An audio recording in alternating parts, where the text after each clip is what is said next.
Good morning everyone. So আজ থেকে আমি নতুন ব্লগ চালু করছি। ব্লগ চালু করার কারণটা হচ্ছে এটা, আমরা বাঙালিরা 4-5 জন যদি একটা গ্রুপ থাকে, সেখানে দেখবে কোনো একজনের জন্য আমরা বলি, ভাই তুই তো খুব ভালো আছিস। তো হয়তো সে খুব ভালোই থাকে, কিন্তু কীভাবে ভালো থাকে, কী কী প্রবলেম তাকে সামনা করতে হয়, এগুলো কিন্তু আমরা জানি না।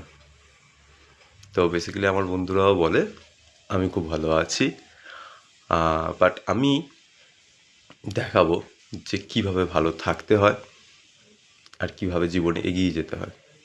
আমি কিন্তু খুব খুব লোয়ার মিডল ক্লাস বাড়ি থেকে বিলং করি, তো খুব বেসিক জিনিসপত্র নিয়ে চলি। 50 টাকার টি শার্ট পরে ঘুমিয়েছিলাম একটু শীতকাল বলে। এখন 9:25 ঘুম থেকে উঠেছি, যদি এত দেরিতে উঠি না, কিন্তু কাল অনেক রাত্রে ঘুমিয়েছি। আর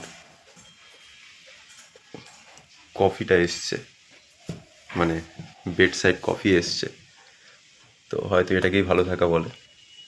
আর কিছু কাজ আছে, লাইক মা বাবার ওষুধ দেওয়ার আছে, তো ওষুধগুলো দিতে হবে, তারপরে আর বেশি ভালো থাকাগুলো দেখাবো। চলো টাটা।